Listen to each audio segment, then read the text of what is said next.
punti di forza e le proprie debolezze per iniziare una ricerca di lavoro. L'avere un bilancio delle competenze fatto bene ti può aiutare a individuare i tuoi ambiti di miglioramento, a capire quali sono i settori o i tipi di lavori per cui sei più portato e quindi a organizzarti la tua attività di ricerca nel modo più proficuo possibile. Il curriculum è il vostro biglietto da visita, è la prima cosa che le aziende vedranno di voi e quindi deve riflettere chi siete. Fate il curriculum sulla base delle vostre esperienze, delle vostre competenze, ma soprattutto delle vostre aspirazioni professionali. Se ti devi affacciare al mercato del lavoro per la prima volta e non hai maturato nessuna esperienza professionale, focalizziamoci anche su quelle che sono le esperienze di volontariato, gli hobby e le passioni, il saper lavorare in gruppo, saper gestire lo stress, avere dimestichezza nella gestione di più cose contemporaneamente. Non dimentichiamoci di mettere in risalto le competenze informatiche e le competenze linguistiche, maturate ad esempio in viaggi all'estero, esperienze Erasmus o ragazzi alla pari, cose di questo tipo.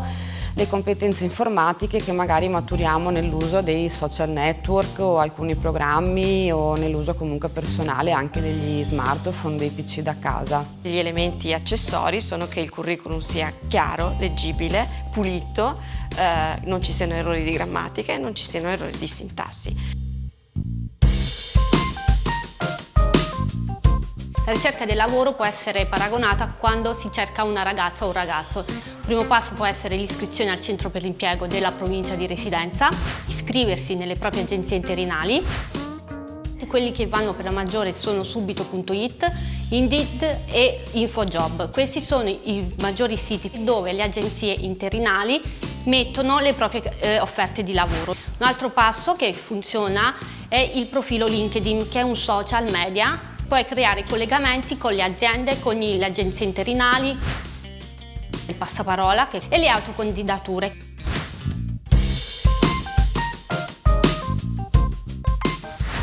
Puntualità.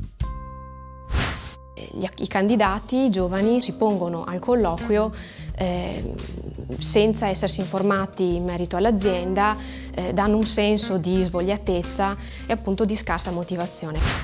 Outfit.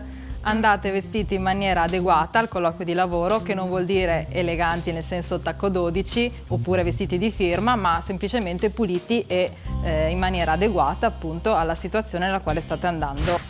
Dobbiamo porre attenzione a come ci presentiamo nei social network. Perché i datori di lavoro, i recruiters, vanno a guardare quello che voi postate. Sorridete. Essere sorridenti è il modo migliore per mettere a proprio agio chi abbiamo di fronte, ma anche per sentirci noi a proprio agio e quindi crea un ottimo clima per il colloquio di lavoro. Non è il caso di dare del tu di propria iniziativa.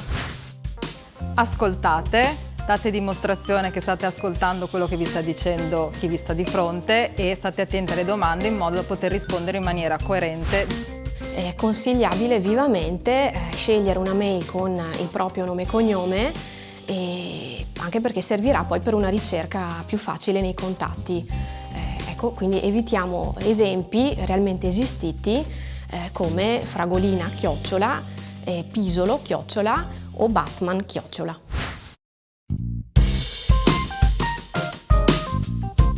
Quando fai un bilancio di competenze o quando sei alla ricerca del lavoro e ti rendi conto che le competenze che hai non sono sufficienti per quello che viene richiesto, la cosa migliore è fare un corso di formazione. Ci sono molte offerte sul mercato. Gli enti di formazione e IAL, che all'interno del gruppo CISL si occupa di questo, hanno lo scopo di creare attività formative finalizzate all'aggiornamento delle competenze, al miglioramento delle competenze professionali e alla loro innovazione, in modo tale da permetterti di affrontare con una cassetta degli attrezzi più ricca il mercato del lavoro rispetto al tipo di lavoro che dovrai andare a fare. Forniscono un aiuto in termini di orientamento rispetto agli obiettivi professionali, di individuazione delle competenze della persona che sta cercando, di comprensione del mercato del lavoro e nel caso specifico di CISL, oltre a questi elementi che sono comuni magari anche a altri interlocutori, può darti delle indicazioni molto più specifiche rispetto agli aspetti contrattuali.